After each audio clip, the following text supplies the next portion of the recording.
Shalom, selamat pagi Bapak Ibu, Saudara, rekan-rekan yang saya kasihi di dalam Tuhan Yesus Kristus. Dengan penuh sukacita di dalam Tuhan, kembali pada pagi hari ini izinkan saya menyapa, menjumpai Bapak Ibu Saudara semua melalui program Motivasi Pagi. Firman Tuhan pada saat ini terambil di dalam Injil Yohanes pasal 15 ayat yang ke-15. Terjemahan baru kedua berbunyi demikian. Aku tidak menyebut kamu lagi hamba, sebab hamba tidak tahu apa yang diperbuat oleh tuannya. Namun aku menyebut kamu sahabat, karena aku telah memberitahukan kepada kamu segala sesuatu yang telah kudengar dari Bapakku. Amin.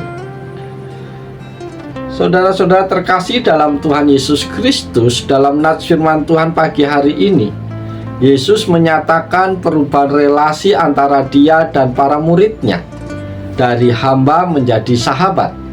Sebagai hamba, seseorang tidak memiliki kedekatan atau keakraban yang mendalam dengan tuannya.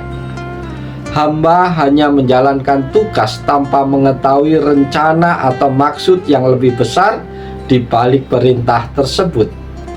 Namun Yesus mengatakan bahwa dia tidak lagi menyebut para muridnya sebagai hamba. Sebaliknya dia menyebut mereka sahabat.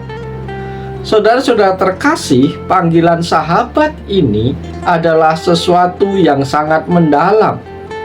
Seorang sahabat adalah seorang yang dekat, dipercaya, dan dilibatkan dalam segala hal. Yesus telah membagikan apa yang dia dengar dari Bapaknya kepada murid-muridnya. Ini menunjukkan keterbukaan dan kepercayaan Yesus kepada mereka. Relasi ini bukan sekedar relasi yang penuh dengan perintah, tetapi relasi yang dilandasi oleh kasih, kepercayaan, dan keterlibatan dalam rencana Allah. Para sahabat yang dikasihi Tuhan, dari sini kita diingatkan bahwa sebagai pengikut Kristus, kita tidak hanya diundang untuk taat tanpa pengertian, tetapi kita juga diundang untuk memahami rencana Allah dan memiliki relasi yang intim dengannya. Kita dipanggil untuk menjadi sahabat Allah yang hidup bukan hanya sebagai pelayan, tetapi sebagai pribadi yang terlibat penuh dalam rencananya di dunia ini. Ini adalah panggilan yang luar biasa, di mana kita diajak untuk masuk dalam hubungan yang penuh kasih dan saling percaya dengan Allah yang Maha Kuasa.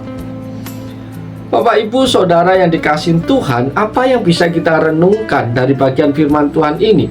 Ada beberapa hal penting yang dapat kita renungkan, yaitu yang pertama, perubahan status dari hamba menjadi sahabat. Saudara-saudara terkasih, ayat ini menunjukkan perubahan yang mendalam dalam relasi antara Yesus dan para pengikutnya. Sebelumnya para murid bisa dianggap sebagai hamba yang hanya mengikuti perintah tanpa mengetahui tujuan yang lebih besar. Namun Yesus menegaskan bahwa mereka sekarang adalah sahabatnya.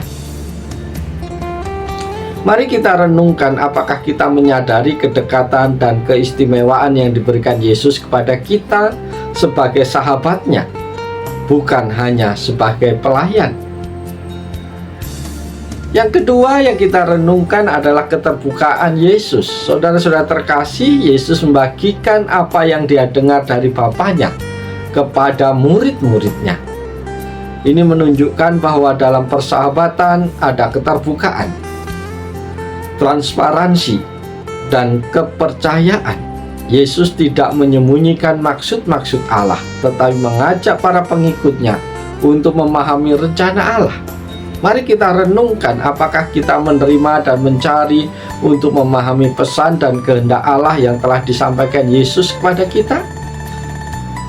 Yang ketiga yang kita renungkan adalah panggilan untuk berpartisipasi dalam rencana Allah. Bapak, Ibu, Saudara yang dikasihi Tuhan, sebagai sahabat kita tidak hanya dipanggil untuk taat, tetapi juga untuk terlibat aktif dalam pekerjaan Allah di dunia ini. Ini bukan hanya soal melayani atau bekerja tanpa pemahaman, melainkan turut serta dalam misi kasih dan keselamatan Allah. Apakah kita melibatkan diri dengan sungguh-sungguh dalam rencana dan misi yang diberikan Allah kepada kita, dengan semangat sahabat yang dekat dengannya. Keempat yang bisa kita renungkan adalah kedekatan relasi dengan Yesus. Para sahabatku yang dikasihi Tuhan, ayat ini mengundang kita untuk merenungkan kualitas hubungan kita dengan Kristus. Sahabat adalah seorang yang dekat, seorang yang dikenal dan dipercaya. Sebagai sahabat Kristus, kita dipanggil untuk hidup dalam keintiman dengannya, mendengarkan dan memahami suaranya dalam hidup kita hari lepas hari. Mari kita renungkan, apakah hubungan kita dengan Yesus didasari oleh kedekatan dan keintiman, atau hanya berupa ketaatan tanpa pemahaman?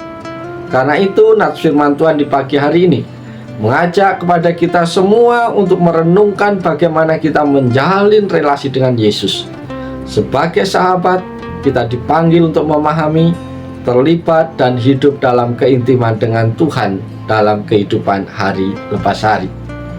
Saudara-saudara terkasih, kita bersyukur kepada Tuhan karena kembali di pagi hari ini kita boleh diingatkan, kita boleh dimotivasi melalui firman-Nya, dan biarlah seluruh kehidupan kita sepanjang hari ini kita jalani dengan penuh sukacita, dengan penuh semangat kepada Tuhan, dan kiranya hubungan kita dengan Tuhan dari waktu ke waktu semakin dekat, semakin akrab, sehingga kita memahami apa yang menjadi kehendak Tuhan, apa yang harus kita lakukan, apakah kita terlibat dalam suatu pekerjaan Tuhan, dan biarlah seluruh waktu kita, hidup kita, pekerjaan kita hari ini boleh memuliakan nama Tuhan. Oleh sebab itu, selamat pagi, saat berkarya. Tuhan Yesus menolong, Tuhan Yesus memberkati Bapak Ibu Saudara semua. Salam, haleluya, amin.